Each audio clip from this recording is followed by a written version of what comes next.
Hey everybody, it's Steve, and I'm here today in my Splinterlands shirt. I'll show that off for a sec, because I'm about to do the Share Your Battle Challenge. I've actually missed a few of these because I've kind of been taking a little bit of a break from playing crypto games, but I'm getting back into them now.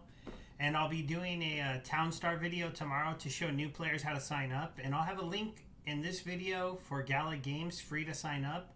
And if you're not signed up for it yet and you're watching this at all, and you could do that for me, you'd help me get a free NFT from them. I'm only 4 people from signing up away, so that'd be a fun little way to support me besides watching my content. No matter where you do, I do post on YouTube, I post on PublishX, and I share my stuff on a couple other different sites. I try to be pretty active out there on the different social crypto sites. But Splinterlands is still by far my best ROI game, one of my favorite games to play. It takes a lot more strategy than people think when you're making your team.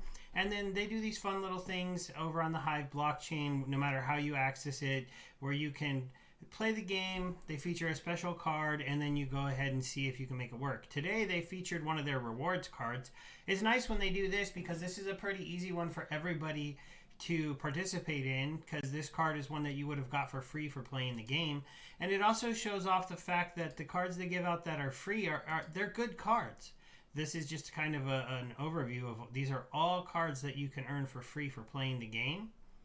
And they have a lot for every team, and they're very good.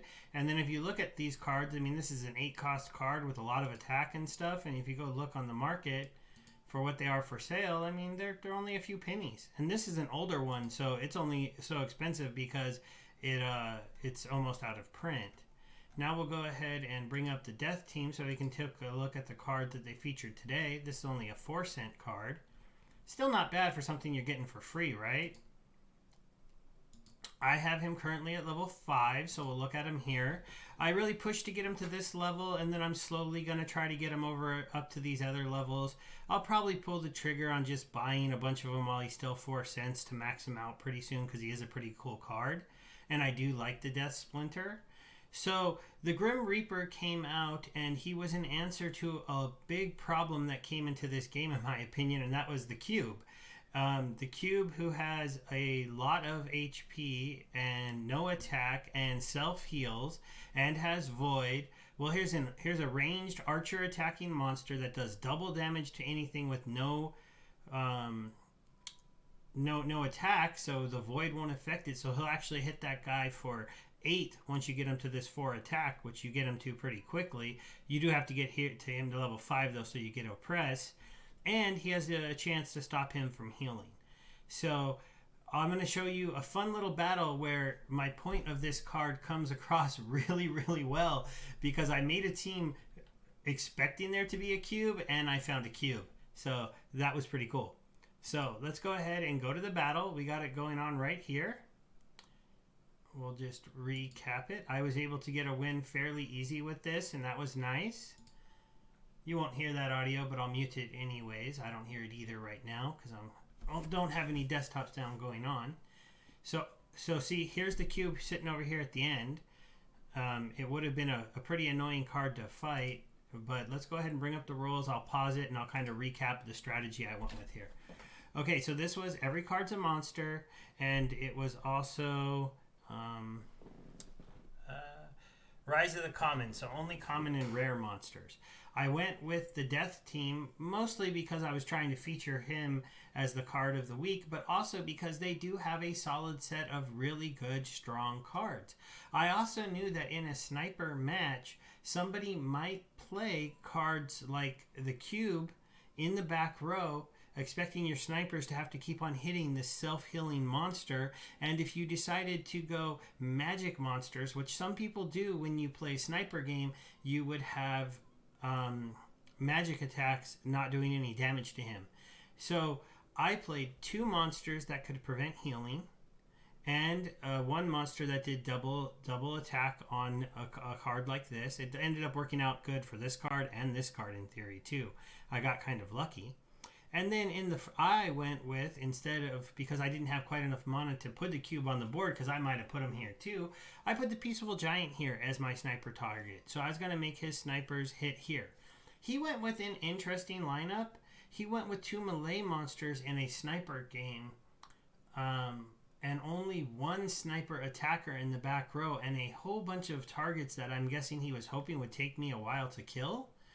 I don't really like his strategy. I don't know why he used this, these cards here and not here. Like, you would have expected this one to be first, in my opinion. So the one that would take me a longer time to kill would be over here. This is just some pointers for anybody that is new to the game.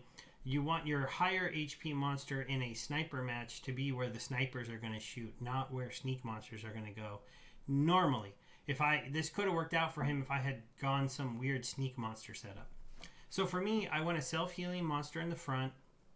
The Haunted Spirit is just a real good rare card, knowing that he's not going to run into any legendaries. I knew he'd have a good chance of competing. I like this card for the slow and the weaken. It's also only a 2 cost, so I was able to fit it in with the mana. And with having this bigger 6 cost attacker, another 2 cost attacker, and then this big 5 cost guy that I just want to take all the blows from any of the snipers on the other side. I don't know how well that would have worked, but it ended up working pretty well. So we'll go ahead and start the battle now. I did get a good advantage. He played 2 melee monsters, and I was playing weakened melee monsters, so it dropped him both down to just 2 attack, which did help me out, you'll see. Right away, you see that double damage come into play, and I just ended that guy. One of the other things is I had a magic attacker to get rid of that guy. Now, the one thing he might have been going for by putting his cube in the last position and putting those kind of sacrificial guys in front of him, he is now a 16 life cube that could have been a problem. And as you could see, he was almost getting rid of my Haunted Spirit here, so I could have been in some trouble, but I easily got a block on his healing, which set me up to finish him off here. What ended up happening is my Peaceful Giant became a front row tank to give me enough time for my back row archers to take out that cube, and then right here, just once I got down to this guy, I wasn't going to lose this match. I just had too much damage there, and he didn't have enough attack to really get through the giant quick enough. And it was an easy, solid win. And that was really nice to see. It kind of showed off the card a little bit, how it can do that double damage. It can stop the healing. It can do all these different things. And like I said, if you're playing the game, this is a card that you can earn for free. Here he is. We'll take one more look at his stats. So, that's just kind of how I would try to use this card. In any of those matches where you're thinking you might run into a cube, a Peaceful Giant, the new legendary card, the albino-ish one, then you would be able to use this card to prevent it from being healed and to do good damage. The other thing that's kind of interesting on him that some people might find not so great is he starts off slow, but one of the nice things about leveling him, he gets to a really solid speed here. I'd say if you get him to level 7, you could probably leave him there unless you get enough free cards to get him to level 8. Piercing would be kind of nice on somebody with 4 attack, because if he's hitting a monster with 2 armor, you're going to get through and do some damage to the HP, but it's not the most important ability, because at 4 speed, he might not attack first on the team, so somebody else might clear away the armor anyways. It's not a terrible thing to add, and it's not a super expensive card to max out, so I'm probably actually going to do that right now, because I didn't realize they were so cheap. But I hope all of you are having a good night. I hope you're playing Splinterlands.